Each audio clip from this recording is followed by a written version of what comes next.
因为今年我们 RNG 在 LPL 其实没有拿到一个冠军嘛，然后在这次2017全球总决赛上面，我觉得我们要拿到中国队伍最好的成绩，如果打不赢打到4强，我们就要进入决赛这样的。Well, we'll find out if RNG can qualify for the semi-finals in a rematch against SK Telecom. These two organizations have history. Welcome back to game number 3. As an update, RNG have once again chosen red side. And while the players are just finishing getting ready, let's talk about the fact that Fnatic have squandered their leads 2 games in a row. They've had a good early game.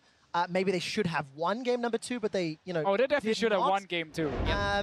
And what this means going to game 3, same side selection. Do we expect the same picks and bans? Well, I believe it's RNG selecting red side once again, so they still opt for this same choice. And even though, right, we think Fnatic should have won that game, so they should be okay, you'd think, with the same pick and ban adaptation. But the big question is Tristana, because that was a late game team fight carry once again for RNG. And I want to see if Fnatic first picks it. And it's important to highlight that Fnatic in the early game, through some great individual play, did not start falling far behind with the Vayne pick. You know, they got a good gang for first blood, then we had the Caps roam up the top side, and we had a few moments where RNG should actually have gotten pretty far ahead in the game. Yeah. So I think RNG are also fine taking the same draft, if that is the case. But what we could see is if Fnatic are saying either we ban away the Soraka, so that RNG needs to think, do they still want to give Janna or not? Or the thing is, you can just ban Janna yourself and first pick Tristana. It just doesn't feel good to ban both Lulu Janna on blue side. Well, let's find out if Fnatic agree. We're about to jump into picks and bans. The Karma rotation was sort of the expected answer to that Janna Trist combo from the previous game.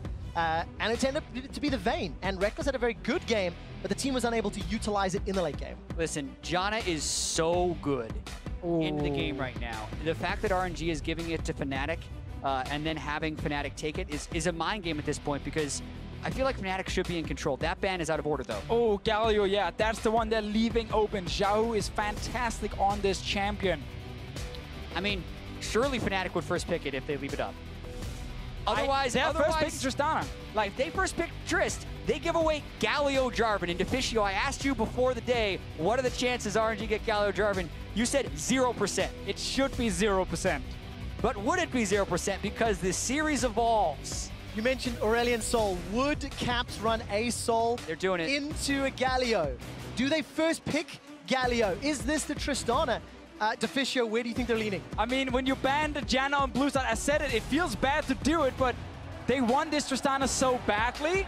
I would have gotten rid of the Caitlyn ban and banned the Galio instead. Let's see if RNG takes the Galio and the Jarvan here. Yes! I mean, if they don't, I would be so surprised. Unless they get super greedy, but why not? It's the combo. I agree. I was hoping for Fnatic's sake that RNG were like, nah, let's do something else. What is the answer? Now, if Fnatic have an answer, and if they win against RNG's best combo, what does that mean? We'll find out later. We need to figure out what Fnatic puts on the table to combat this. They have to do something crazy now, because they need to snowball around this Tristana pick here to make Reckless strong enough to make this worth it. Again, the Caitlyn pick, they're so afraid that Uzi and Ming takes the Caitlyn in the bottom lane and destroys Fnatic's 2v2. And they know they need that 2v2 to do well. But they were okay picking a Vayne in the last game against Soraka and Tristana. They should be okay playing against Caitlyn as well instead of a Galio. You know what I love about this? Is the Taric ban by RNG. Because if you're going to try and shut down Galio Jarvan, it is somewhat of a telegraphed, delayed combo with the hero's entrance, that a Taric pick would work in that situation. So instead of the Karma ban, they ban the Taric because they're like, you know what? That dude's going to pick Trist. They feel like this is what's going to happen. And they're going to give us the favorite combo of our entire region. And now we get Uzi saying, you know what? I have so much protection already with the Galio in the mid lane. He can go for scaling. This late game from RNG is insane. Disgustingly good. We need perfect snowballing from Fnatic right now. Oh, there is so much anxiety here from Deficio and Jat looking at this pick and ban. Let's see what twists and turns we have in phase 2. Cassio has found herself banned multiple times, along with the Shen. And then there's been some pivots. You know, the LeBlanc has gone through, the Na, Orianna are some examples. Fnatic, they still have to reveal what they run into this Galio. Do they go full crazy and play like a Rise and see if they can make that work? If there's no Rumble ban, I'm going to lose it. Because RNG have done this exact composition, Galio, Jarvan, Rumble, over and over and over again. They want the Rumble in the top lane, unless Soaz feels like he has something that will absolutely smash it in lane phase. I mean, there is already some magic damage from RNG with both Uzi and the Galio probably in the mid lane on their side. I like the Talia ban here from RNG. I think actually Caps was able to do a lot in the early to mid game on this champion. And yeah, Aurelion Sol is still open, but Galio with his ulti can deal with that. It's gonna match. It's so difficult right now. Rise has been one of the go-to picks for teams against Galio specifically. It's not been great. It's not been very successful, unless, of course, you are amazing on Rise. And Caps does play it pretty well. Rumble's up to combo to complete the combo. The Orianna ban a little odd on the end there. Maybe just denies any potential swip swapping. Yeah, definitely. It feels weird to me. A little odd one coming in from Fnatic, but again, it might be a specific matchup in the mid lane they want to avoid. Syndra is still open for Caps here, and while it doesn't feel fantastic to play it against a Galio, it does still give you some early game pressure. Oh, all right. They could go with Cho'Gath as well if they don't want the super combo on Rumble, but the Orianna ban does feel super, super strange. And now everybody waits with bated breath. What do Fnatic pull out? What shenanigans lie in wait in what could be the last game of the tournament for Fnatic? Europe's #3 seed, been playing all the way from play-ins, and this is what, their 17th, 18th game in Worlds 2017. Syndra, Rise, Aurelion Sol, some of the picks that we're instantly looking at. I like the Gnar here for Soaz. It was a pick he found a lot of success with in the tiebreaker game against Gigabyte Marines, and where he's able to be a threat in a side lane and then of course try and join team fights later. But the mid lane pick here coming in for Caps, it needs to be a big one if they want to win this early game. Exactly, and when you asked us the question, like, what is the answer to Galio Jarvan? Teams have struggled to find that answer because it's such a powerful combo, but for at least Fnatic, I think having a lot of people who can jump out of the Cataclysm is a good start. Gnar and Tristana can both fit that bill, and then also if Caps can position in the right spot, getting an ult down onto the tank line as they dive in can be extremely effective. As long as he is not the one getting dove on, Malzahar can destroy tanks. So as far as actually having an answer for it, I think Fnatic has done pretty well. Ooh, okay. Oh boy. Morgana coming in the end here, trying to make sure that whoever Malzahar is going towards will not just get instantly blown up, but this pick and ban phase does give Fnatic openings in the early to mid game. Top lane they can go towards and try and get swords rolling. Bot lane, especially to where they want to look. Morgana is not that strong in the laning phase, and especially not against Karma. And the thing about Malzahar is once he hits level 6, and he can really start pushing his lane, when he's roaming, even if there's a Galio ulti, there's a lot of threat. Because if he actually sneaks down to a side lane and manages to ult a target, that target dies very quickly. Well, Ming has been the target of the early game for Brox and Fnatic 2 games in a row. He's given up first blood both times on that Soraka earlier. And now we'll see what he can do on the Morgana. Big eyebrows raised, big question marks around letting Galio Jarvan through, and the answer, the Gnar, the Malzahar, the Karma. It comes down to execution, gentlemen, and that's where Fnatic, look, they went blow for blow with RNG in the 2 previous games. And it's just the fact they value banning the Caitlyn over the Galio. They are more afraid of Uzi on Caitlyn than Xiaohu on Galio. Crazy. It's very rare that Jat is at an absolute loss for words. Listen, we live in a results-based society, so if this works for Fnatic, you're going to be able to praise this draft for having the Malzahar and Gnar answer. But giving away Galio Jarvan, specifically to RNG, is an absolute non-starter for almost everyone I talk to in draft phase. But this is where Fnatic has pushed themselves because, as Deficio said, they're more willing to ban the Caitlyn than the Galio, and they opted into this. They opted into facing J4 and Galio. And as a reminder, that Galio is part of the reason that Xiaohu's stats and those kills in the bottom lane from the group stage were so impressive.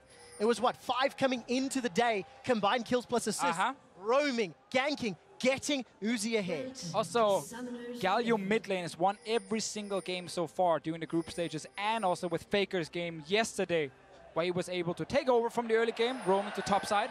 Soaz will spot the entire party and get to back away. Well, let's find out. Dark Binding available for Ming.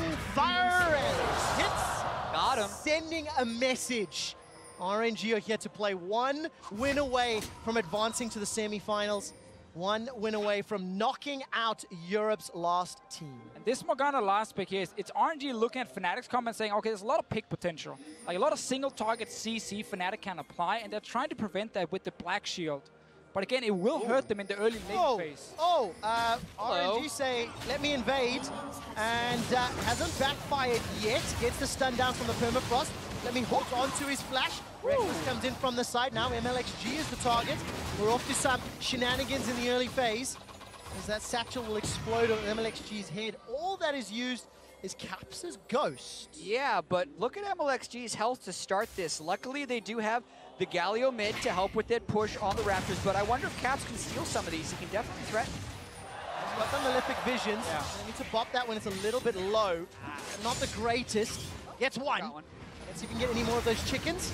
Nope, it's gonna regen and reset. Okay, Reckless, by the way, took a lot of damage at the end of that trade. So while MLXG was hurting, it's Jezzes and Reckless that are now behind in this HP game. Now, this is a rough start for Reckless. Of course, Doran's shield is there and the potion next to him, but you really don't want to use that already. Level 1, and Ming and Uzi here just pushing forward after winning some good early trades. It's always interesting to see level 2 how gank. those early shenanigans impact the game. MLXG, by the way, for the third game in a row, his first few ganks have been around this top lane, almost regardless of matchup. Still waiting in the wings. Needs to get this flag and drag to land. So as easy hop away. Level 2 as MLXG approached with the dead minion, and since you'd already seen MLXG, a lot of times you're actually not going to skill E second on Gnar unless a gank's coming for you, so easy to escape. I'm really not a fan of this call here from RNG's side. Like, yeah, if they try and gank before Source hits level 2, then MLXG could have gone straight away, but his own top lane was also just level 1.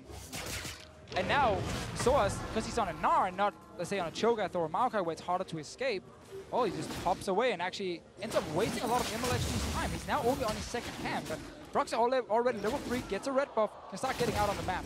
Let's see what he does. It's an Infernal Drake on the first. Not even killing it. Slightly juicier, tastier option in MLXG. Not going to have the strongest start to the game. I mean, this all kind of spiraled from let me going in fairly solo. Fnatic, whether they read it or they responded well, I didn't quite see the vision setup. It's made some interesting choices for these players. But that to me was the classic LPL MLXG move, where very surprisingly he's going for this gank on the top side, and sadly Frame ends up not getting anything out of it. Yeah, and I really feel like RNG has been winning in spite of MLXG's early games. He's still only achieved 1 first blood in these games, despite doing all these inefficient ganks that are meant to set his lanes ahead. But he did not let me ahead with that gank. He only hurt his own ability to clear the jungle. So I want to talk about Ming's keystone here, Stoneborn. Might have to actually touch on it after, because MLXG is around mid. Caps is very safe though. No reason for him to really overextend just yet. Ghost and Flash, only 2 minions. So let's go back to Keystone for Ming. Yeah, so Ming wants to go Ardent Sensor here with the Morgana, wants to land the binding to then apply the Earth and Rune from his Stoneborn pack. And then when you hit that target, of course, you get the healing back and you proc Ardent Sensor. But it doesn't mean he's not going for early laning phase. I've seen Thunderlords and you get W in lane and you try and like harass. Not this time. It also means that just the Black Shield also counts for Ardent Sensor regardless. Very true, very true. So the Dark Binding is just for Ardent Sensor uptime in the late game. One of the better supports when you think about how you support a late game Kog'Maw, because it prevents him from being locked down when you have the Black Shield, as well as allowing him to shred. But it's that early laning phase where you wonder if it's going to be able to shove harder. Dark Binding connects onto Reckless while Jezus is trying to zone away Uzi. Fighting into the minion wave, not too advantageous here for Reckless. Only 31 CS to 34 of Uzi. And MLXG is going to show his face in the bottom jungle. I'm looking at the camps. Nothing up to steal. And Flash's barrier heal. Definitely too much to deal with on the side of Fnatic. So it's just a vision game. Good ward. This will keep a little bit more information on the RNG side. Yeah, couldn't really gank the bot lane either, because right now Reckless and Jess are on their own turret. So just get that one important ward on Crux to try and find Broxah later on. But at the moment, MLXG been very active without finding success. And Brox has just been farming his own jungle. We'll get the Raptor camp that just spawned. All right, so 2 games for 2. Fnatic picked up first blood. Let's see if they can do the same. Brox, once again, clearing out that jungle. Ming, MLXG rather, I want to look at his itemization this game, see which direction he's going to go. That glass cannon build did not work for particularly long in the previous game, and we can already see a pivot here. Yeah, well, he has gone with a different smite, but I still believe he's going to be going Warrior Vision as the higher priority. Specifically, though, that you do go Warrior Jarvan when you have the Galio team. You're relatively low damage, and you're going to get the damage reduction if you pull off the combo. But is this going to be 3 for 3? Looks to be the case. Ming continues to run for his life. He's already used Flash and Heal. Teleport starting to be channeled. 3 of them in the bottom lane. Uzi's going low. Fnatic decide to peel away. Let Me arrives in the rupture, knocks down Jesus. A hop and a skip from Soaz. The teleports were blown, and it is RNG unable to turn it around. In the mid lane, we also had both summoners used by Caps here because MLXG ganked the lane. There's still Flash on Xiaohu's side if he wants to go in and Flash taunt onto the Malzahar. But now MLXG is walking down, misses the control ward, but they can still threaten them off this turret as long as Galio shows in River, because it's so hard to dive a turret on a Galio mid. Not going to go for the dive there. Turning mid though. MLXG and Xiaohu maybe turn. They've got to get through Caps' passive and his Nethergrasp. He's got no flash available.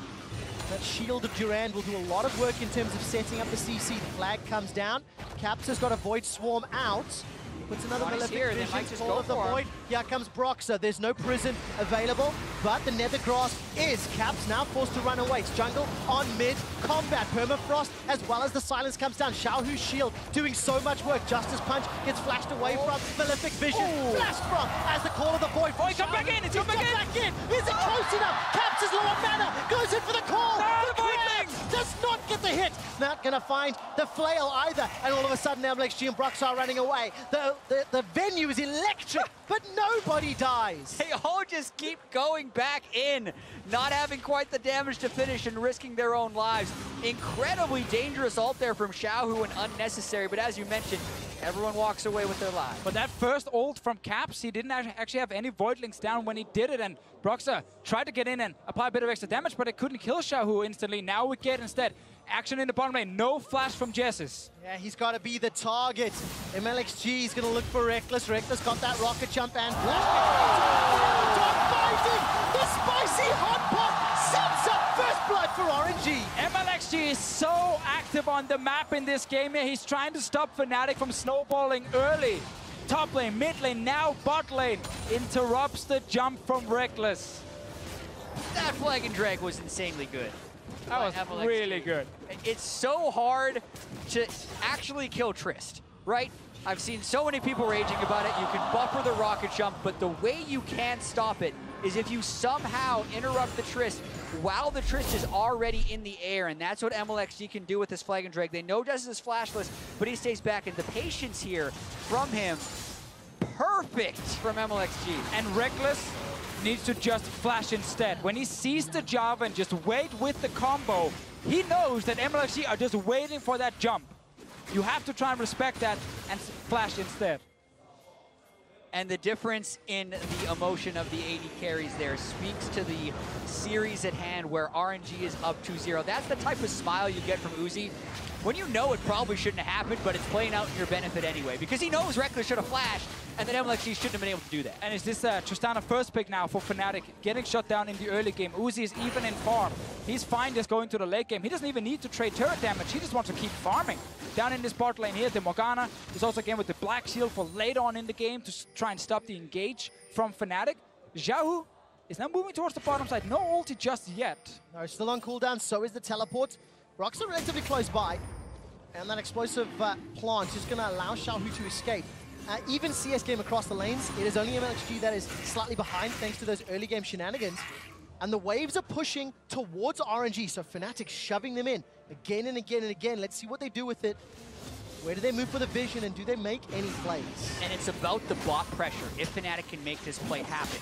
It's what Fnatic has played around in games 1 and 2 to much success. RNG hasn't had strong vision control on the bottom side, but that's where the power of this Galio pick comes in. It is so hard to force plays bottom lane against a Galio. Xiaohu just has to shove out lane and disappear, and then you can't make him play bottom. And we know that in the late game, Xiaohu is going to try and ult whoever Caps is onto with the Galio as well, but it's a good play from Fnatic, moving straight to mid to try and get some damage on the turret. MLXG is around. Ming is moving from bot lane, but he's pretty far away. All right, Reckless takes a couple of tower shots as those crabs are going to get tagged away. The tower survives. And remember, this Jarvan is very squishy. If Caps can ult him, they will kill him. I like this play attacking the Galio, much like you go to a Shen lane to push out the global. All All right, Black Shield is going to keep Xiaohu from being... Oh, the binding! Binding connects, Nethergrass onto Ming underneath the tower. Cataclysm blocks it in. That's the second kill for RNG. The tower still stands, and Fnatic gift that one to Royal. Worst case scenario for Fnatic, when you attempt an odd-numbered dive on the turret, don't get the turret and die yourself, because Uzi, by the way, is probably going to get first turret for himself down bottom. Oh, he's going to secure this one. The minion wave will die very shortly. There we go. Picked up. 2,000 gold lead, but Fnatic, they've not stopped the siege. Justice Punch is defensive from Xiaohu, and the tower will fall shortly. Thor's on the way here to try and make sure they can actually get the objective. Eats a dark binding to the face and cannot continue the chase. Okay, 1-for-1 tower, but RNG, they get the additional kill, the solo farm, and experience, and gold for Uzi. And we have seen a lot of plays now from Fnatic where it really looks like the pressure is just getting to them. It's so hard for them to properly communicate here and execute all these small skirmishes they have to take. Right here, the taunt onto Caps, straight into a binding, and then he's on the turret, taking damage this entire time. And it was MLXC you were supposed to get onto, and he found his way in. Yeah, flash and ult up as well. Does not track all the CC from the Galio. The Galio can interrupt the ultimate with either the taunt or the Justice Punch. Also, Morgana just gets Justice Punched out of it immediately as well, so they don't even get the kill. And it just goes from bad to worse for Fnatic. We'll see whether or not this Tristana, Karma, Malzahar combination in the mid-game can make up ground. But they've got such a difficult task ahead. RNG have already swapped their duo top, and they're going to be pushing Soaz out. And Uzi already completed his Rage Blade. His support already got the Ardent Sensor. He got the first tower down the bottom lane. He's been free farming in his lane. He's so strong already on this pick, and they need to try and shut it down. They're going for Let Me. All right, let's see whether or not Let Me can escape. Oh, very, very easily. Broxa and Caps are simply too late to the party, but Fnatic, they seem to be content with the trade. They've traded towers back and forth. Will be on the side of the map with the Infernal, so that's a benefit. And as we take a quick glance over to Soaz, oh, that's very aggressive. Hops going for a play. Xiaohu's got the ability to taunt and flash in. Soaz with Black Cleaver doing a lot of work. Xiaohu flashes over the wall. I think Cataclysm ended up blocking him. Ming fires the Dark Binding, not going to. I was expecting it. And Soaz picks the right route to escape. Good pathing from Soaz as well. Draws a lot of pressure mid, even if it was a little bit risky. Still doesn't necessarily get Fnatic into the place they want to be, though. Yes, they're trading turrets, but it's now a Rage Bait completed Kog'Maw in the early game, and they're going to have the Rift Herald to break turrets. Feels like the tempo of this game is significantly higher than the two previous games. Already 4 towers down, a Dragon, 2 kills, and as this tempo is accelerating, it's leaning in favor of RNG because they've got that gold lead and they've got the kill lead, they've got the ability to take another tower. And a lot of it is on MLXG, just kind of picking up the pace here, saying, you know what, I will try and gank a lot of the early game. We had a level 2 gank top lane, didn't work for him. He went mid, he went bot. He's been involved with both kills for this team, and Fnatic have been trying to take the fights against him, but then these small misplays happen, you know. Caps as well in the last fight there when he gets taunted, doesn't get to flash out in time before Binding connects onto him, and then suddenly that's another kill for RNG. Taking a look at the minimap, Uzi and Ming just waiting in the bush. MLXG and Xiaohu were making their way through that top quadrant of the jungle. So if Reckless and Jez had stepped too far forward, there would have been a heroic entrance and a potential Cataclysm to come down. But was not the case, so MLXG, Warrior Enchant, Righteous Glory for Let Me, Adaptive Helm for Xiaohu. So those first item spikes hit for everybody, and they've survived the early game. And another thing also about this Galio in the mid lane is that he's really hard to kill. If you even want to try and camp him, you have the Malzahar ulti. Normally, you want to just go straight towards the mid lane, have your jungler come in, and you 2v1 kill him. There's not a whole lot he can do. But this Malzahar just stacking MR in the early game is going to reduce a lot of that damage, and it's hard for Caps to have the impact he wants, because when he wants to roam, Galio instantly kills the wave and just follows him. Fnatic let that happen. They allowed the Galio to go through. Let's see if they can find a way in. Right, 3v1 onto Let Me. He's still got flash available to him.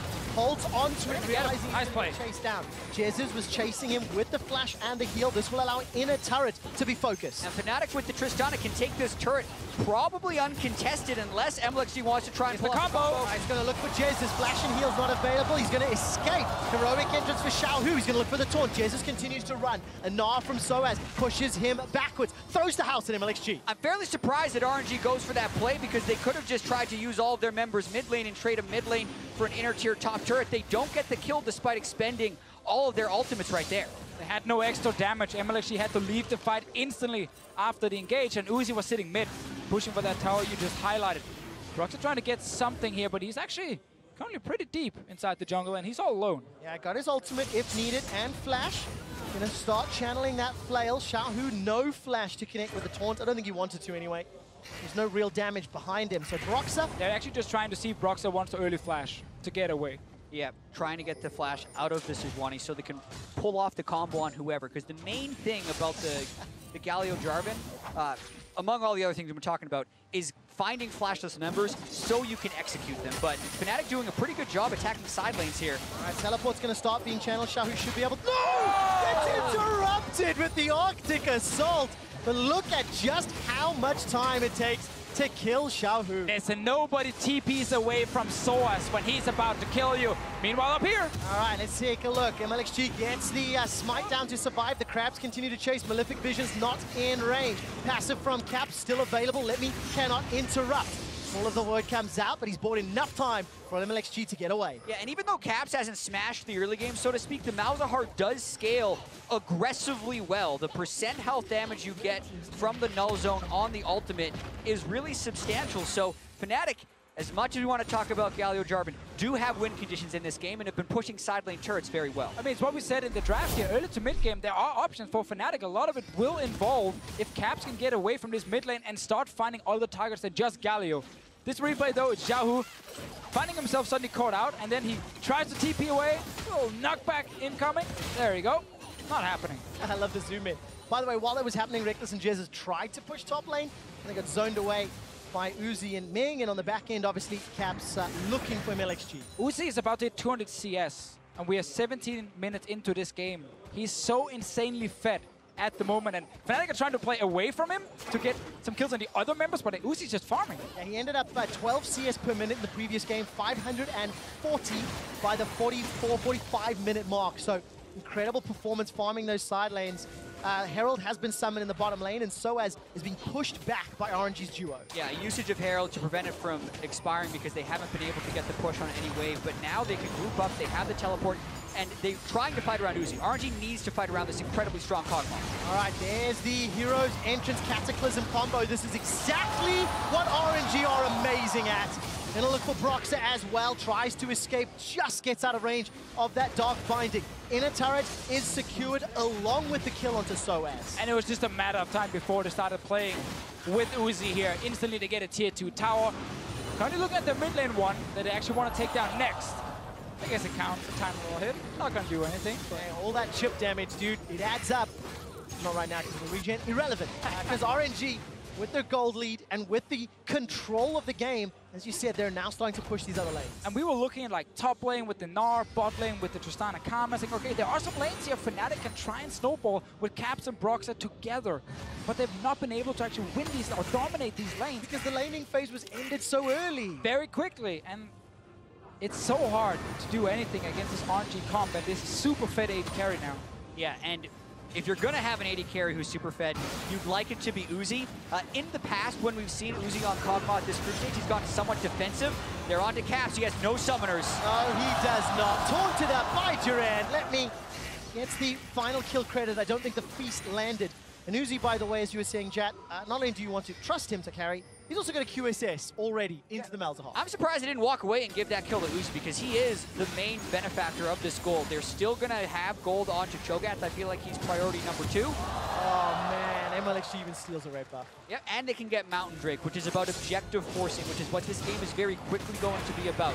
The 20-minute power spike, the 2-item, QSS Kog'Maw, the Black Shield, the Galio. It's going to be a Baron Force real soon. It's a game 3 after you just lost this game 2 that were so heavily in Fnatic's favor, and we can see that in-game here on the Fnatic players. Simply not able to outplay RNG in the small fights, and they keep losing something. Justice Punch connects onto Reckless. He flashes, follow flash by Xiaohu. Reckless is in trouble. No summoners left and gets taken down. Jez has moved in to try use summon a heal. Not quite sure why. RNG find themselves another kill. They extend that lead even further. They don't have Scuttle Crab control, but if they did, there's a chance that they'd even go for Baron this early on. The reason they don't is because they don't have quite the right play. Look at that halt. Not going to work out, though. Xiaohu does arrive with a Hero's Entrance. It makes really it very strange. low. All right, Glacial Prison on cooldown. Broxah tried to use it to save Reckless a few minutes ago. RNG, they've grouped up, they're barreling down middle lane. It's a 4 versus 4 for a while. Letme's not there, but look at Uzi with that black shield. Not going to get stopped, not going to get interrupted, and should be able to pick up this tower. Another great dark binding. Ming is doing so much work. So confident right now because no one can actually kill Uzi at this point. Yeah, he's going to heal up from the Hurricane and the Ardent Sensor as well in that mid lane. Probably just going to end up resetting right now because he's going to be on another stack of gold. Still 1,500 in his pocket, despite already having all that gold in CS and kills. You see the play from before here. Fnatic trying to push up mid and top at the same time. Yeah. Max range. Jump comes in a little bit too late. And then you are caught out. And it's a very, very simple kill for RNG. Yeah, getting on top of Reckless, knowing that the ultimate isn't there from Malzahar. Already picking him off. It's stacking on top of itself. In game 2, Caps and Reckless were both 2-0-3 at 21 minutes. Here, 0-2-0, 0-2-1. It is going the opposite way, whereas it is Uzi, the guy who needs to have all the farm and has all the farm. And it's been Fnatic who has been unable to close out victories with a super fed early game 80 carry. The shoe is on the other foot right now, and they're going to have to try and prevent RNG from doing what they couldn't do earlier. RNG with the gold, with the kills. Can RNG play around Baron and close this to a victory? Well, if the previous game's anything to go by, that Baron into game end felt extremely decisive. And that was without Galio. That was without the combination that really helped RNG make it get to Worlds. 4th tower secured. It's 8 already down by the 22-minute mark. The next dragon will be Infernal. Could be set up another way for RNG to force Fnatic's hand. Yeah, and Fnatic, they don't really have much of a choice. They have to just take a fight and try and all in on it. If they don't do anything, Uzi keeps scaling and gets harder and harder to win this game. Suddenly Baron dies as well and you can't defend your turrets. While you still have at least some damage with your Tristana and your Malzahar, you've got to try and find an opening, but there's so many tanks. There's a Galio ulti, there's a black shield. And also, don't forget to buy your pink wards, because they need to have control wards in the Baron area if they're going to force anything. That ward in the back of the pit makes this play completely safe for RNG. Now that Scryer's Bloom, I think they've just missed it. Fnatic a small sense of safety.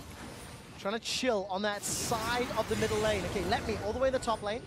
No teleport available for him, but the living artillery for spotting and you know, guess working those bushes, doing so much. Letme gets turned on. Fnatic deciding to engage. This could get juicy. Uzi, well, using that living Biocane Barrage, just hammer away. This is not Fnatic's side of the map, so they do not have an easy route out of this one. Soaz and Brox are pretty low. The Karma does speed them up, but this gives up any Baron control they may have gained. At least look towards the top side, but they realize all of RNG on the way. Soaz, by the way, is fighting one-on-one against Letme. That's big. Mega Gnar has timed out. He's on cooldown. Dark Binding comes up. Uzi's already got the black shield. Brox, I think, pulled the trigger far too early. Oh, he goes down. Soaz with the help and the assist of Broxa. Now it's 5v4. Cataclysm comes down. Nethergross locks out. MLXG and interrupt as the hero's entrance comes in. It's a 5v4 and Fnatic are forcing Royal's hand. And that is the kind of plays you need here for Fnatic to get back in this game. Just some crazy outplays. Take some big risk and see if they work. They go for the base. Uzi's flashed forward. Look at the taunt coming in. That's already one for Uzi. Now Fnatic are on the retreat. It's a double kill for Uzi. He's got so much damage and so much support. Xiaohu's got a flash available to him. Could go for the taunt, and just like that, RNG turn it around. It was so good for Fnatic until it wasn't. Soaz with an insane outplay to be able to kill Letme. And then Uzi just gets a black shield, flashes forward, and kills 2 people. Because he is so fed in this game. The Fnatic is having a huge... Oh, he stole it. He's going to go. He's going to go for it, but there's not enough damage yet. Needed some additional CC. RNG, they're on the Baron, guys. This is a 2-man start for now. This could be risky. Brox is still alive, still has a steal chance, but it is technically a 5v4. Soaz can teleport in. Incredibly risky call by RNG. Time for some revenge here. Broxa spots this ward here. This time the vision in there. Still going to be in trouble. Fnatic decided to do nothing. They do not contest, do not attempt. Didn't have any vision inside. So hard to kind of call if Broxa could do anything or not. Without vision, it is very difficult. This is the fight after Soaz killed Letme. Yep, Uzi with the black shield. Yeah, he knows he can just flash forward. Doesn't have to be afraid of any sort of CC. Even had the QSS if the Gnar hits him into a wall, so he can kill him anyway. That preps the big call for them to just take a 25-minute Mountain Drake Baron with their control ward to block the vision. They secure it safely. Infernal Drake on the way. And RNG with a 4,000 gold lead at 25 minutes. Feels like they have an answer to everything Fnatic's thrown at them this game. The answer's Uzi right now. Get him in the fight and you win the fight. But Fnatic did find a way to actually, I wouldn't say kite around Uzi, but at least try and flank and try and hit other members where Uzi was not in range to kill anyone. It is, again, almost impossible to win the fights like that, but it's the only way out for Fnatic. Team fighting off the table. Split push, you want to be on the table for Soaz. It's just incredibly difficult to split push against a team with Nashor.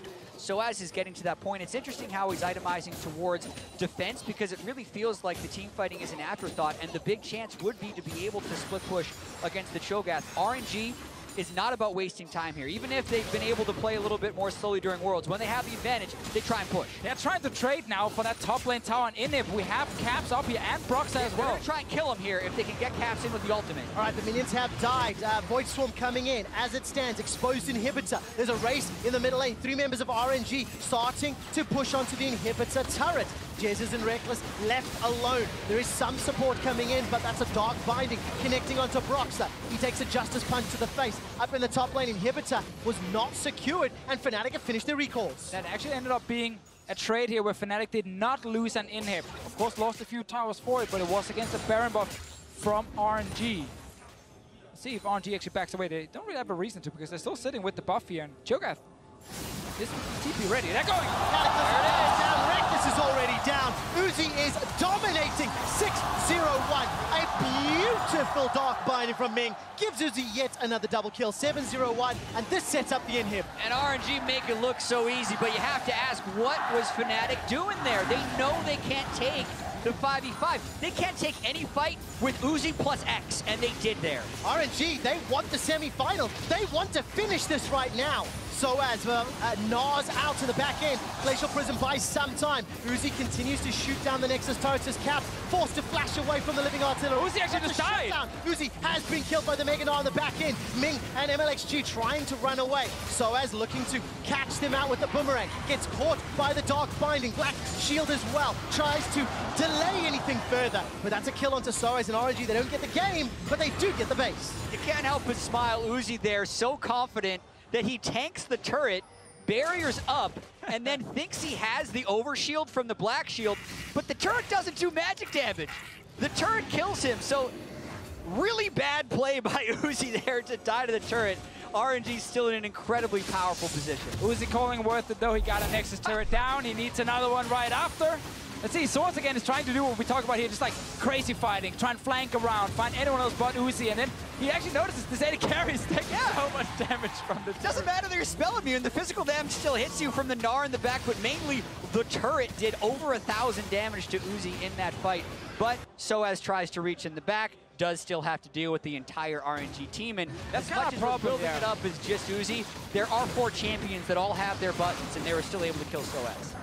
And that meant that Fnatic were unable to do anything more. They're down a huge amount of gold. They've only got 1 Nexus turret remaining.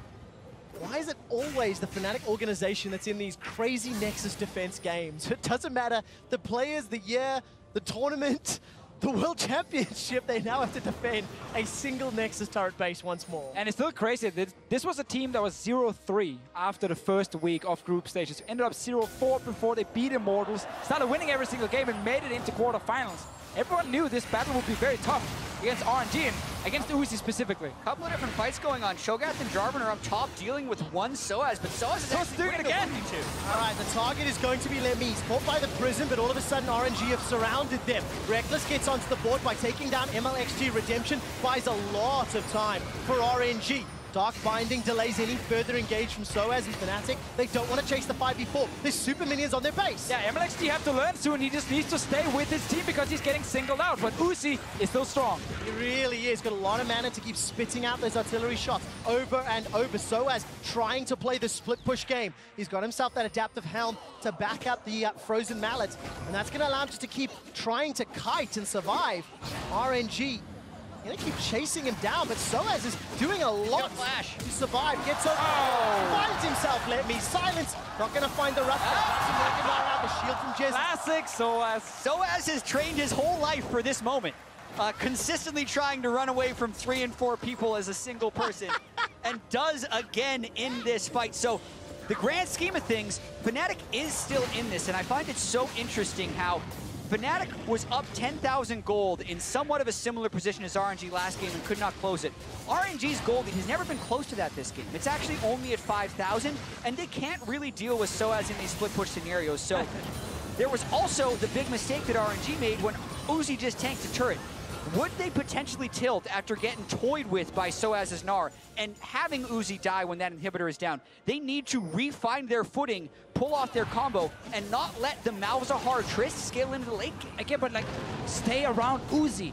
Let him walk forward with the black shield, and Source cannot find his way then to actually kill the Jarvan, because whenever Source gets in range of Uzi, he dies almost instantly. He has to back away then. But RNG have been splitting up a lot. And right now, like Fnatic, they've been molded in this like EU Clown Fiesta style. They can play this kind of way.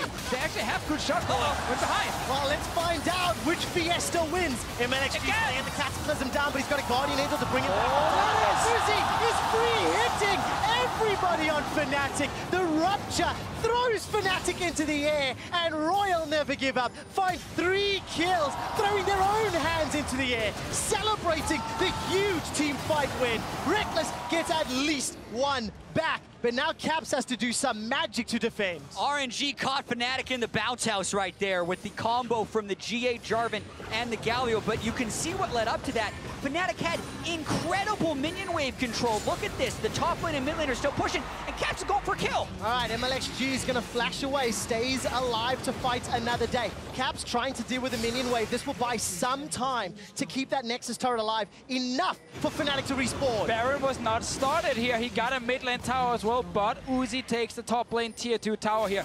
We get the same kind of fight. MLXG, he can die quickly, but when Uzi joins, Fnatic struggle to win. They don't want to give up this Baron easily. It is a Mountain Drake, they're going for it, but the teleport comes in, and RNG actually has to pull off. The Jarvan is so low. Royal Never Give Up. Fnatic send their regards. The Clown Fiesta molded and shaped this team. The animal style is unleashed in what could be the last match for Fnatic. They are still down. They are still with a destroyed base, but they are not fighting Baron-empowered Royal Never Give Up. And listen, all of this has to do with Soaz and whether or not he can keep getting RNG to chase him, because RNG need to have everyone together to pull off these combos in the right way. Whenever Soaz sees Uzi, he needs to run in the opposite direction. And that's again, right. If you're RNG, group as 5 around Uzi, and then you can start pushing either towards Baron or towards the mid lane inhib, and you can actually win these team fights because you have QSS, you have the Black Shield. You can feel the tension on the caster desk as Soaz is running this global taunt.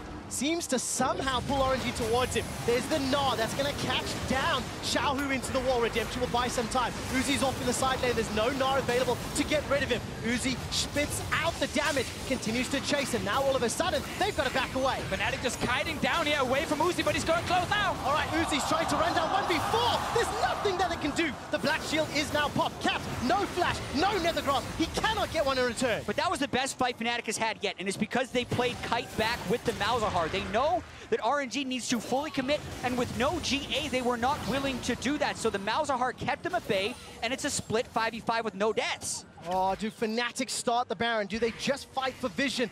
How on earth do you make a decision in this type of game? 35 minutes on the clock, looking at the minion waves. It feels like Fnatic waves are pushing towards RNG, and the observers are toggling the vision, showing you what these teams have to work. And quick shot, Uzi's sitting on 3,500 gold. He hasn't shopped in forever. He was waiting to complete that randoms, but it's not a very... Oh, now Xiaohu! All right, Nethergrass onto Xiaohu. He should get stunned up, but the Durand and the shield and the passive keeps him alive. There was a lot invested for that. No Nethergrass for a follow-up target. Soaz about to Gnar out. Flash available to him, and Uzi still sitting on that gold. We have to remember there's double TP on RNG. Xiaohu can go back to base, still TP, and also has the ulti, but this Baron is getting rushed down. All right, let's see, will it happen again? That's a stun onto MLXG, Baron secured by Fnatic, but at what cost? Teleport comes down for Shao, who continues to chase forward, looking for a Justice Punch. Soaz running away from the side. Beautiful. Good buster shot from Reckless. He'll find himself a pawn to escape even further. Heroic entrance comes down as MLXG's already used the Cataclysm. Dark binding onto Soaz on the back end. Reckless and Caps chasing down Let Me. There's no mana left for Caps. I take that back. The kill helps him out. It's a 1-for-1. Top lane is down. But Baron for Fnatic, so important. They're still down in gold in this game here. Game 2, they were so far ahead, but they couldn't secure the objective. They couldn't win the game. Now game 3, it looked done. The enemy AD carry was so damn fed, and yet Fnatic have found a way back in this game. Officio, game 2 looked done when Reckless's Vayne was on 4 items. This time Reckless, or Uzi rather, can't go back to base with 4,000 gold because Fnatic keeps up the global map pressure and they're not letting RNG have the fights they want. Look at this kite back. Everyone just scatters. Hits the right timing on the Justice Punch with the Tristana ultimate backwards, and RNG can just never quite get the engage. Uzi trying to get close enough. He will actually kill Soaz after the binding connects. Same thing happens down here on the bottom side with Let Me dying. Uzi went back and got a Randuin's in this game here, even though Fnatic can't really get onto him because of QSS and because of Black Shield. So he's actually right now not going for more damage. I'm not sure I agree with his decision. It's the flash forward Kog'Maw, and he builds to be able to flash forward. But if Fnatic continue to kite back, they're going to get this Elder, or rather, Cloud Drake, fake me out, goes down to 36 minutes. By the way, do you see that damage graph there? Xiaohu dealt 0 damage that fight. Fnatic knew it all along. They could play into the Galio job, and I say that sarcastically. But Cloud Drake is picked up, and Fnatic is starting to siege with Baron. And I actually think like a Frozen Mallet would have been better for Uzi, because whenever he gets in range of someone, he needs to be able to keep them there so he can keep hitting. But everyone just kites back from Fnatic. They use the speed up from the Karma to always get away from Uzi. And it was Uzi's mistake that was one of the things that led us on this chase to this moment where he over-tanked the turret with the Black Shield, died, and that's the only death he's had all game. But now the question is actually very real. Can Fnatic keep this Baron buff? Can they keep pushing the side lanes? And can they win this game? Malzahar's got Liandry's against a triple tank line. There's a very real chance Fnatic wins this and extends the series. Well, Tristana as the AD carry, first picked for Fnatic. The pivot in picks and bans. That E going to do so much work onto the tower. Rupture interrupts the Nethergrass. As Let Me was able to save his mid lane, Soaz gets run down. He's forced to flash over the wall. Uzi continues to chase with the ultimate. Doesn't use any further summoner spells, but that is important in order for RNG to defend. Oh, MLXG is going in! All right, Cataclysm comes down. Heroic entrance as well. Jez is left for dead inside the Cataclysm. Buys some time. Uzi's on a rampage. That's his 11th kill of the game. Flash forward for Xiaohu. Reckless though, trying to do the work, trying to get the kills, trying to take him down. Let Me forced to run away. Uzi's running low on mana as he continues to chase forward. Can't shoot those ultimates down. A defensive punch for Xiaohu, the second of the fight, but now Ming is the target. And like, look here, Soaz is actually in the lane. He's taking down a turret. Soaz is playing the global taunt game, trying to play the map. Look at Reckless. He rocket jumps to safety. Not going to get enough more, any more damage onto RNG. MLXG playing around the side lanes. Nethergrass comes down. QSS buys some time. He is the target. He gets 2 shot. I think Reckless might rocket jump forward for this. It feels like he wants to flash as well. 1, 2, 3. The audience is silenced as Reckless shuts down Uzi. The mid inhib is open right now. There are more minions coming in the bottom lane as well for Reckless and Caps. Fnatic said they wanted to silence Guangzhou. Fnatic said they wanted to challenge the favorites, and right now they're on the verge of taking down the base. Uzi down for 42 seconds, 15 more seconds on this Baron buff, 4v5. Fnatic can get at least 2 inhibitors, maybe even the game if they get some kills. Let's see what Fnatic can do. Inhibitor's going to fall. Soaz is gnawed out for now. No flash for the engage. 28 seconds, as you mentioned, for Uzi. The satchel charge on the tower. That's being hammered away from. The gnaw catches Let Me under the tower. Nethergrass is up for Caps if he decides to lock a target down. And he does. Interrupted by the Cataclysm combo. All of a sudden, Caps is down. Heroes Infants buys some time. GA gets popped. Reckless turns it around. 8 seconds for Uzi. That's the big one here. Fnatic will just have to take another inhib and then step away from the base. There's a big wave top lane. No turret either protecting that one, but they know Uzi is alive. This game is now in Fnatic's hands. 2 inhibitors down.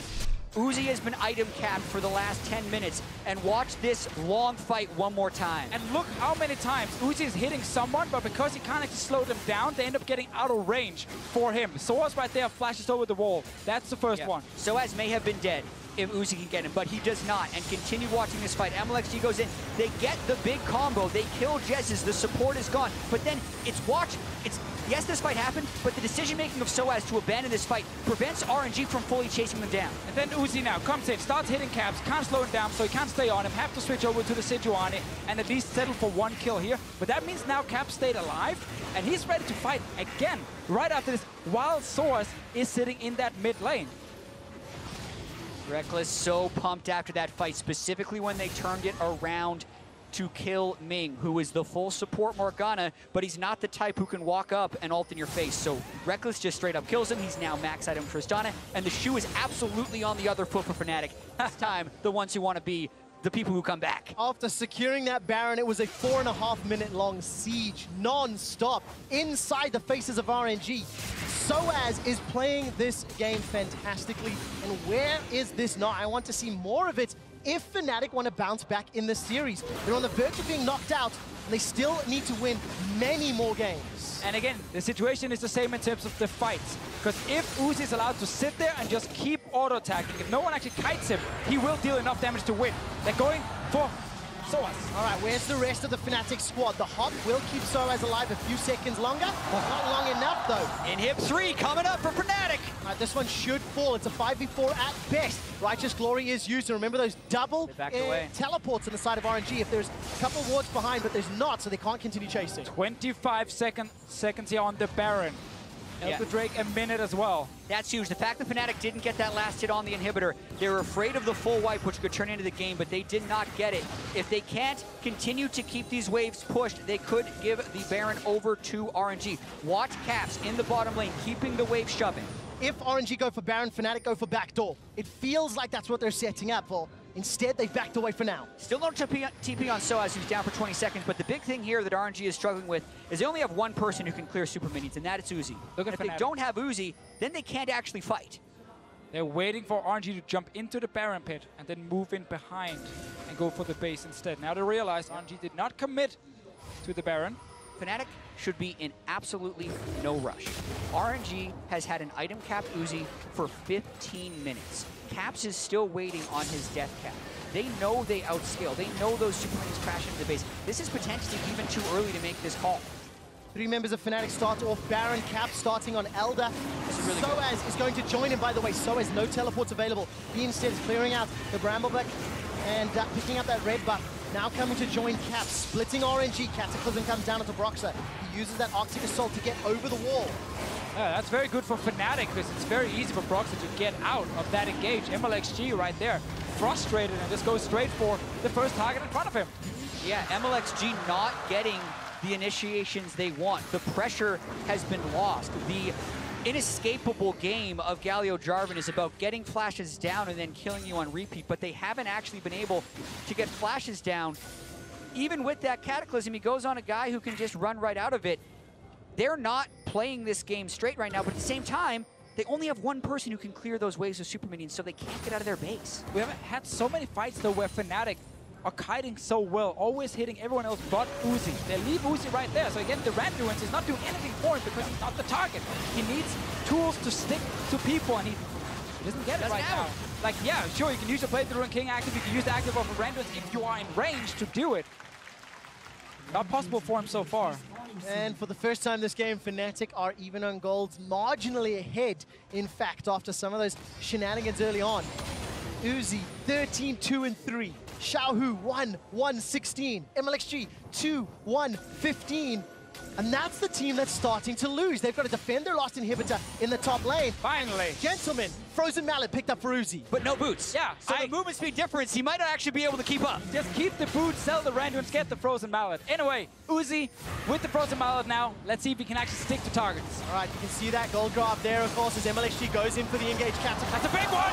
Hera's entrance as well, but Ati ends up locking Xiaohu in his own pit. Broxah forced to flash defensively. Here comes Soaz. He's teleporting. He is Mega Gnar as well. Got the option to stun, to lock down targets. 5-2. Uzi's locked up against the wall. Yet again, nobody dies. Why do these people will not die. Uzi trying to chase. No boots though, only that frozen mallet. Inhibitor is the focus. Reckless with rapid fire. Takes that one down. The Inhibitor on the bottom lane is being focused by minions. And Fnatic are peeling through the base. Once again, Fnatic walk away from Uzi before they die, and they're able to now get two inhibs down. Third one is very low in the bottom lane. There's not a lot of ultimates available for Fnatic. They've got two. Teleport coming into the river. Xiaohu gets interrupted instantly as the Duran taunt only catches Broxah. Soaz is going to get dropped. No, he survives! Fnatic lost so many flashes though. RNG can't get out of their base. They really want to get that third inhibitor down if you're Fnatic though. All right, where's the damage onto Caps? He's caught by the Winds of War. Justice Punch is available, not yet used. Xiaohu turns it around, interrupted by the Nethercroft, then forced to get out, manages to survive a few seconds longer. Reckless and Soaz coming in from the flanks. RNG have to do the unthinkable. They have one tower left. They have to defend their base. Soaz right now just killed that bot lane inhib. Fnatic running out of mana. No flashes left either. They can go back, reset, and wait for all the super minions against a single Nexus turret. And that fight was so long that RNG have their combos up again. This time with no flash on Caps, Jez's, Brox's, Soaz, or Reckless. As you mentioned, every single flash down. But still, they're in a powerful position. They have the Baron buff, they have double super minions in every lane, and we are harping on Uzi's items because there are so many other things he could do. The other item I want to bring up is Essence Reaver because uptime is absolutely crucial for wave clear as far as getting his W to kill these super minions. RNG at this point in the game just do not seem to have the damage to clear through the minions on top of the Malzahar and the Trist that are going to be hitting them. So slow and steady wins the race here for Fnatic. Focus on getting all the waves in at the same time, getting that turret down, and hiding back in team fights. Do not commit if you're Fnatic. It feels so funny because that's kind of the opposite of what this game has felt like, Jats. It has been chaotic and action-packed and full throttle from the minute go. And Fnatic are now setting up this final siege. Look, 1-3-1 initiated. Baron empowered, double supers pouring into the base. There's only one tower that stands. We also have to remember Fnatic can't afford to lose a fight. They only have a single Nexus turret on their side. But for now, it's in full control of Fnatic with all the super minions. Caps is really low. Available for Soaz as well. Reckless uses that Buster Shot to escape. Uzi's already chunked down very low. Super's pouring into the base. The Cataclysm comes down. MLXG's GA is popped. Here comes the Hero's Outhouse. That's going to be bad for Fnatic. Have RNG done it? Soaz running for his life. Brox is left inside the base. The Supers are pouring through. Caps still alive a few seconds longer. The burn takes down Let Me, but a Justice Punch to the face means Caps follows short thereafter. Soaz is looking in the back end. Caught by the top binding. One zone goes mad as Soaz is going to get popped on the GA. The super minions are fighting RNG's normal minions, and it's not done yet. Fnatic failed the offense. But with all the super minions here, RNG still have to defend, and the fight was so long that Reckless now is sitting with 35 seconds on his respawn timer. 1 minute on source, but there's no minion waves for RNG to grab, and they still have to keep this tower alive. Yeah, Uzi is having a hard time even just pushing out the mid lane. He should actually be in base right now because there's a chance that these super minions break through the minion wave and still get it. Everyone has to pull back. By the time they actually get outside of their base, Fnatic's going to be alive again. Good thing for Fnatic though that the fight was so long. And they still have all the minions here. They get to go for round 2. And right here, if Fnatic plays it slow, I think they just win the game. But watching where Reckless is positioned right here, he doesn't rocket jump out of the Cataclysm. It was used. Caught in the bounce house. Why though? It was used before with the QSS as well. And then suddenly he gets caught out. We did mention all the flashes that were missing from the last fight. Ended up costing. But without any champion assistance, the super minions nearly killed the Nexus turret in their base. Fnatic has played this split push game so well until that moment where they just can't quite convert. And that has been the story for them so long. They are so close to pushing this to a game 4. They should push us to the game 4. Much like RNG should have won exactly. 25 minutes ago. But that's the world we're living in right now. Negative Baron power play, minus 1,799 gold. And I cannot wait to see the VOD reviews of this game because it is a roller coaster of emotions. We are not done yet. Fnatic will go into the breach one more time. And let's see if they can close it out. The inhibitors will be respawned. You can see the animation on your screen. Fnatic still in a gold deficit, trying to get the first win of the series. But this Nexus turret is so low from the last fight. A lot of damage on Uzi. Uzi's get chunked down by that Malefic Vision so much. The tower's starting to fall. Reckless gets it down. Fnatic, will they try focus the Nexus? It seems to be the option. Reckless gets one shot as MLXG zones in, dashes out. There's the Nether Grass from Xiaohu as Uzi continues to fire away. Great taunt. Xiaohu gets knocked back by the Buster shot down the Gnar. Gets sent flying 2 screens away. Roxa re-engages as the super minions continue to fight down. Buster shot, I take back, is still available for Reckless. It was only the Gnar. Now Uzi trying to wave clear. Oh, Xiaohu's going low. The bomb's not going to kill him though. He survives. He continues to fight. He continues to re-engage. 5 members of Fnatic taking on 5 members of Royal. They just cycled the inhibitors. Fnatic just need to continue to disengage, and eventually they will win. Let's find out. No flash! Caps is going to get taken down in just a moment. Soaz is going to Gnar out. He's got no ultimate available for him though. And the top inhibitor has died once again. Uzi clearing out the wave. Soaz tries to get a few autos onto the inhib. Reckless, Jez and Soaz not done yet. Continuing to push forward. Rapid fire after rapid fire. Reckless is trying to find the damage opportunities, but there is too much of a front line. It's only 4 members here for Fnatic. They gotta be careful. Flash! Lock binding gets caught out in the Soaz. He's forced to flash away. Xiaohu's now in the back end. Roxa is trying to stop the members of RNG. Glacial Prison connects, and that slows down, dissuades, stops RNG's further push. Remember, the tower fell. There is only a Nexus remaining. RNG can't leave their base. Yep, Fnatic's also going to cycle the 3rd inhibitor once again. As soon as they see Uzi clearing super minions, they should walk forward to get that inhibitor. Instead, they're going to go for Baron, but that 3rd inhibitor will be trivial for them to take when it eventually happens. It is so almost impossible for RNG to escape their base. I feel like a lot of things should have been impossible in this game, and yet it happened anyway. Oh, man. Like a Baron steal, for instance. Black Shield, MLXG, EQ got 4 wards inside. No control wards for Fnatic. Their inventories are full. Oh, they couldn't knock him away, and Caps is not here. He's running away. They get yet another one. All right, the taunt doesn't find a target, and Fnatic are starting to split up. Super minions making their way into the base. This series alone is giving you a quad chance for legendary skins. We always have to remember the potential backdoor sources on the top side, but they got the fast recalls now on the side of RNG. Officio, but they don't have Baron. They're fighting now against Xiaohu. They know that MLXG is on minion wave duty. Now there's also a chance they can't get that 3rd inhibitor. How does it happen again? The impossible.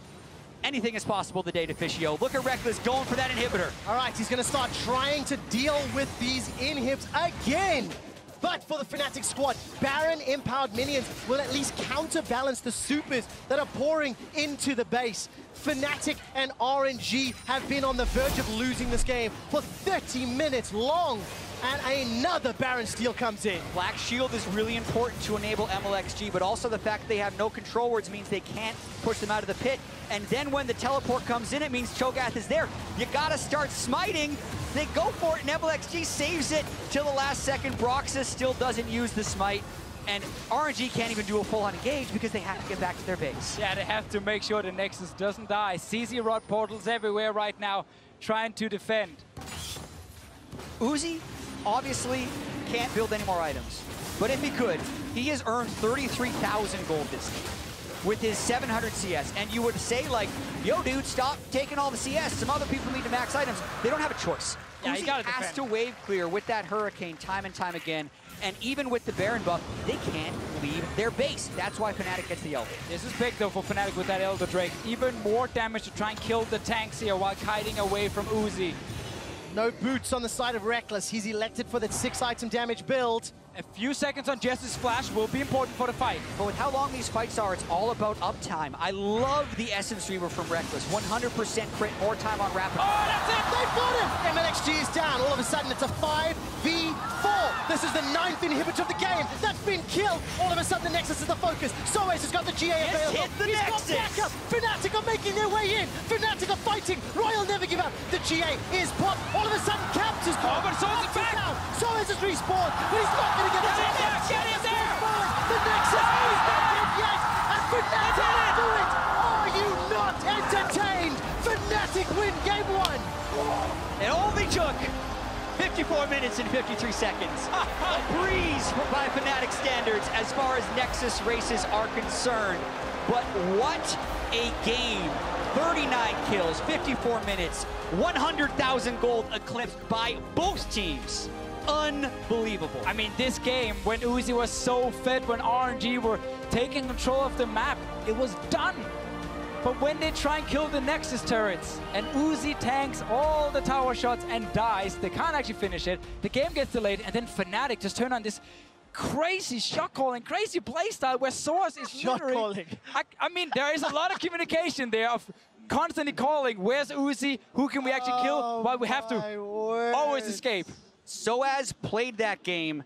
That is probably the best 5-8-1 game we've seen because he drew so much attention. And also, that is technically the late game vulnerability of the super tank Jarvan Galio teams, right? They went for Cho'Gath instead of Rumble, so their team fight didn't have as much damage, and they could not kill people necessarily fast enough. Couldn't stick to people. They held on for so long. Gentlemen, Fnatic beat RNG when RNG played Galio, Jarvan. Yeah. Talk about results-based analysis, but what a game. It was bonkers for literally 35 minutes. And all of a sudden, RNG are now going to be kicking themselves because of that Nexus siege, because of that push that backfired and allowed Fnatic back in the game. Yeah, and we're talking about how this series we thought was over after game 2 because Fnatic blew that huge lead and you expect mental them to tilt. boom. Yeah. They did not tilt. They played into Jarvan Galio. They fell behind early game, but they persevered, and it's not over till it's over. I mean, they were struggling so much in the early game. There were so many small plays going in favor of RNG. That was one of the reasons they got that massive goal lead.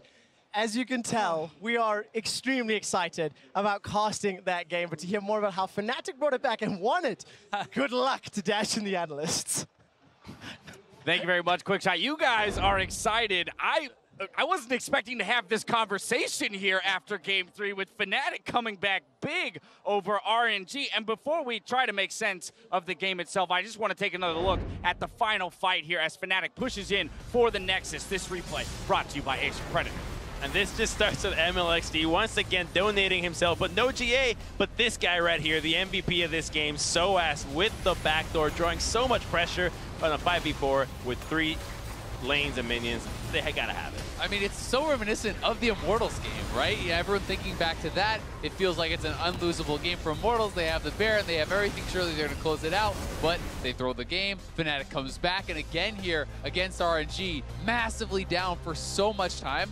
I think, despite the mistakes from RNG, and there were a lot of them, Soaz played an unreal game. I thought he was insane to delay the game for so long and allow them to get back into it and to give them the opportunities to actually eventually get that win. 100%. The team fight execution alone from Soaz. There was a point in that game when he was literally like 1v5 as Gnar, actually kills Cho'Gath in the back half, and then just gets away. And it's like, no problem. Yeah, without a doubt, hats off to him for his play in this game, keeping Fnatic in it as well. We saw Reckless's player cam there reacting, screaming. Just that was a full-on scream there for that victory. And as we talk about emotionally driven players and how this series could swing on a dime, that could be the game that turns it all around. Who's to say? We don't know just yet, but I want to try and figure out how this even happened to begin with. A lot of mistakes, Dash. There's Baron steals that happened multiple times. I mean, I think this is where it really all actually physically happened when RNG's trying to go for the end. But look at Uzi. He's tanking tower. You build a Randuin's eventually because maybe he wanted to do this again, but he forgot Black Shield doesn't prevent physical damage. And this is the thing. People will always remember the beautiful flashy plays from Uzi. You know, we just saw one this series when he outplays the Gragas next to the Baron pin. He's on the Tristana. But I've watched over 500 games of this guy, and there's a lot of plays just like that. I mean, that one is just, it almost feels like he thought the game was just over. A lot. And, Hands off, take the wheel. Exactly. It's like, almost like they're celebrating because he literally just stands there and tanks, what, 4 turret shots, maybe 5 in a row through his barrier, never even attempts to move away, and just dies. And that was the game. The game was over. Yeah, absolutely. That was a game-throwing play from Uzi, but it was on Fnatic from there to take it back. And so here's where I want to go to the second Baron steal again, because with 3 3 inhibitors down. MLXG comes up big here, just in an attempt to keep RNG in it when Fnatic has control. And I don't understand when MLXG decided to become Condi, the son of Baron, and just be a god at smiting and stealing every single one that he gets the opportunity. But the fact that this even happens is amazing. Why isn't anyone on the back of that this game pit? happened is amazing. But they could have been zoning him away. I feel like at this point, MLXG is the father of Baron. Look at that gold grab. So many Barons. The What fun is uncle. that? There is a total of like 2 minutes of game time where Fnatic is in the lead of this entire thing, and they come away with the victory. Look at the damage of the AD carries, though. Like 75. And I mean, caps, right? Like that. Totally. It is That's the power true. of Malzahar in the late game. Malzahar is one of the few mages that actually can punch through the front line. You know, with your ultimate, you have percentage HP damage. You have so much frontline damage that you can just ult anyone who comes forward, and you can be able to burn through them pretty quick. And a big thing is that Malzahar is used as a counter or an answer into Galio. We saw the late game damage, but it's also the ability to lock them down and shred through them. All right, but here's the thing. In a loss, Uzi still put up some pretty big numbers, so I just want to take a look at him here. 19-2-5 KDA with 1,521 damage per minute. He ties for the most kills in a single game at 19. That is with Dandy, and that is the highest DPM, eclipsing Prey's record from earlier in this tournament. But he went full animal. Just like Quickshot said, the build was just off. Oh, man. Like, the build was terrible, and then just the team did not play around him well enough. You have one real damage threat, and they just did not allow him to keep pushing forward every time, and that just doesn't matter what your DPM is. You're not going to win the game. And reminder that this team isn't built around Uzi. I know, like, the international reputation of RNG, they always look to him, and you see, like, a composition like that, like, oh, this is RNG's, like, perfect composition. Of course they're going to win this game. This team was built around Xiaohu, and when you take the claws away from Xiaohu, when you put him on something like Galio as opposed to a signature pick like his LeBlanc, like his Syndra, you end up in situations like that where you don't have another damage threat. And while certainly you could say the team is built around Xiaohu, this game was very clearly built Yes. around Uzi, right? It is, you know, Uzi and the 4 supports, essentially. And I do think that there were, like, obviously the casters were giving a lot of criticism about the item build and some of the choices that Uzi was making. I do think mechanically he played the game very well, and I want to be clear that we're not really trying to criticize that. But I do think that as far as the item builds and these sorts of things, some of the choices didn't make a lot of sense. And, you know, had he actually purchased the Frozen Mallet much earlier in the game when he could have instead of the initial Randuins, I think there was a number of times where he would have gotten extra kills and they would have actually ended the game because he was simply getting kited out. And while you can criticize a little bit RNG for that, it was also Fnatic playing very well around, you know, the strength of this Kog'Maw in a windowed time with the W up. They were kiting it out, they were pulling back, and they were finding ways to win. And to that end, I want to recognize that they were one Nexus turret away from ending the series. And so, wow, yes, we're getting caught up in the moment of, you know, the comeback for Fnatic. They still have to do this 2 more times. And with the lead that RNG had built, with the way they had positioned themselves, I kind of recall to the first game we were saying, well, Fnatic, all they have to do is say, this went wrong, they're easy fixes. I mean, for RNG, to some degree, you're looking at like, hey, Uzi, don't int into a turret, and we win game 4. So mentality and in terms of fixes for RNG, there's been a lot that's working on the day, and they might not have to switch up a whole lot, as Fnatic has once again elected blue side for game 4. But Dash, this feels like the slippery slope of the LPL finals when the first game, Uzi's like, oh, I don't know about this game. We got it in the bag. No. Second game after that, the next loss, third loss. I think Fnatic actually, at this point, could actually take this game. I mean, it also feels like group stages for Fnatic. They're 0-4. There's no possible they can win. Oh, well, they got one lucky win from Immortals, but Immortals threw that game, right? Oh, they got another win. Oh, they got another win. Oh, they won 4 in a row. They're in quarterfinals, and here we are again. And it's not just this game. Just last game, it was pretty much Fnatic's game to lose. It was them being ahead, and then unfortunately the throw and RNG ran it back. I think that Fnatic and RNG are super similar stylistically, and this series, even if it was a 3-0, is deceptively close. There you have it. Fnatic is keeping themselves alive in this series. We'll see if they can keep the momentum going in Game 4 versus RNG. That's coming up after the break. Trick has got that rocket jump and dog fighting!